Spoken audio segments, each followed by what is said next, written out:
The management of Voice of Nigeria paid a courtesy visit to the Minister of Information and National Orientation, Alhaji Mohammed Idris, at his office in Abuja. In his address, the Director-General of Voice of Nigeria, Mallam Jibrin Ndace, said the visit was to intimate the minister about the full preparedness of the corporation to disseminate the renewed hope agenda of President Bola Tinubu both to Nigerians and the international community through quality program content based on media convergence and an expansion in language services. Sir, as you are aware, the mandate of VON is to help in telling Nigeria and African story to the world. Truly authoritative voice of Nigeria, sir. And since I resumed office, my focus has been on how to consolidate on what my predecessors have done and see how we can key into the Renew Hope agenda of President Bola Tinubu and also what you are doing at the ministry, sir.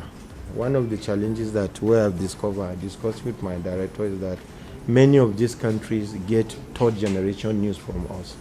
So we want to close that gap so that we share content with them while they also share content with us. As it is now, sir, we have a very strong partnership with Tanzania Embassy, but we intend to expand that to all East African country because of the spread of Swahili in all that area. So we're also building on what you are doing about being truthful, being sincere, being proactive, being believable. We are not going to tell Nigerians any lie. We are just going to tell the positive stories about Nigeria so that people know that it's not all bad story about Nigeria.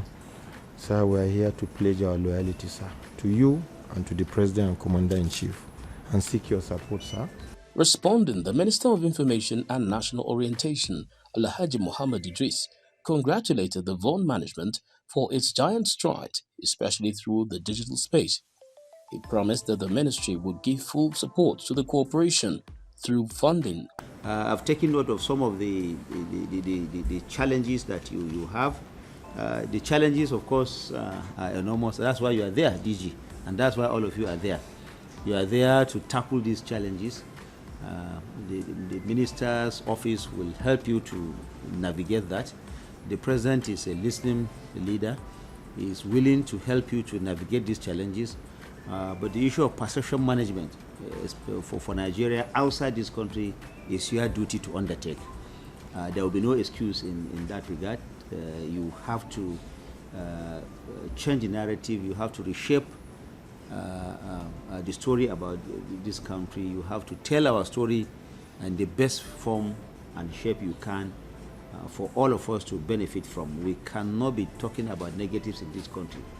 So much positives are there, and we need to fish those positives out and send them out to the international community so that they can come back here and Nigerians will take their full advantage of the existence of agencies such as yours for us to do. And it's heartwarming that we have a broadcast facility that can talk in 4 international languages. It's very important that we need to emphasize that that 8 Nigerian languages are being, 8 languages are being spoken, 4 of them Nigeria, and then the other 4.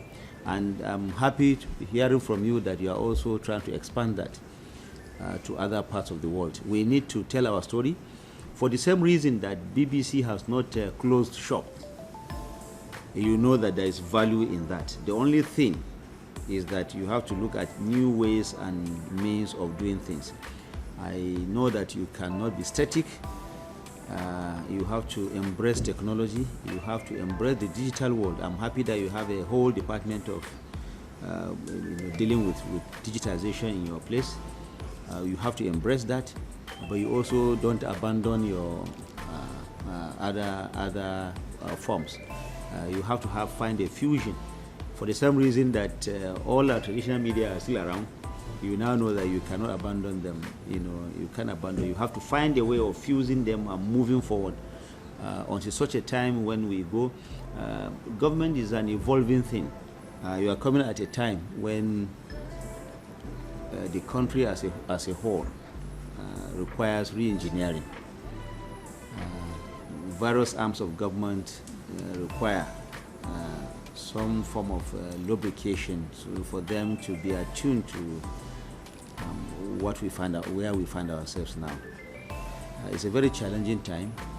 The economy was on a down spiral, as we would say, before the coming of the president, and that was why on day one, President Bola Tinubu took this bold step to take away this monster called fuel subsidy.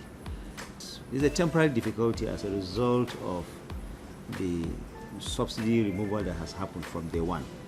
And that was why the president immediately responded by, one, making provisional sums available to state governors, all the state governors, to cushion this effect, to get grains, to get food to our people.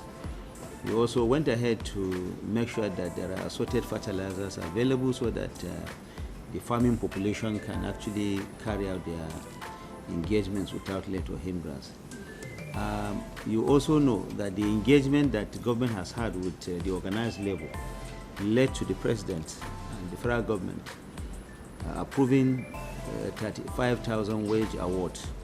Now, this is not a final wage award. It is meant to be there for a period of 6 months to run through to April, when we hope that a new management, a new wage structure for the country will be in place.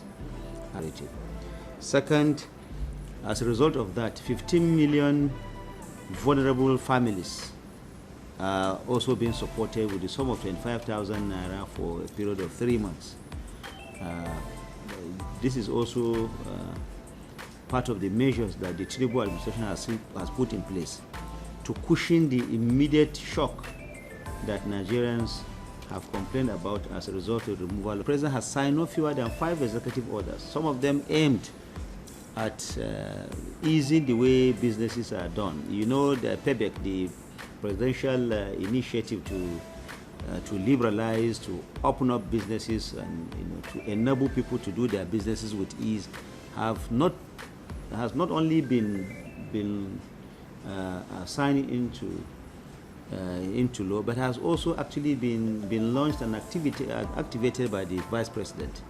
I have been part of that launch, and it's already out there doing its work. Now, in all, in addition to some of the effort that the federal government is doing, making sure that Nigeria is a safe place, repeatedly the president has said, come and bring your dollar or pound or shilling or whatever to this country. You will be free to repatriate them back to wherever it came from. Nobody is going to hold any investor to ransom. You will not bring your money, and your money cannot come out. The president has said that repeatedly. Come and invest in this country. There can never be a freer environment, a friendlier environment to invest in Nigeria at this time. Now, why am I saying all that? It is important that Voice of Nigeria takes this message outside of this country, so that everything, all the negative stories that people have been hearing about Nigeria will stop. There is so much happening in this country that need to be reported.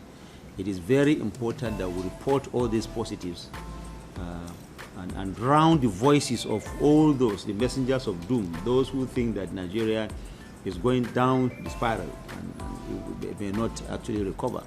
Nigeria will recover. Nigeria is on its path to glory, provided that all of us come round government, come round the policies, and queue behind the president in his desire and in his quest to take Nigeria to the prosperity that all of us desire it to be.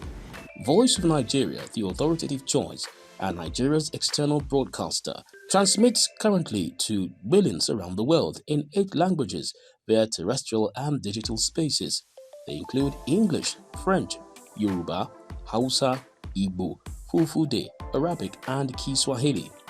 The management has announced plans to add more language services such as Mandarin, Bahasa, Hindi, and German.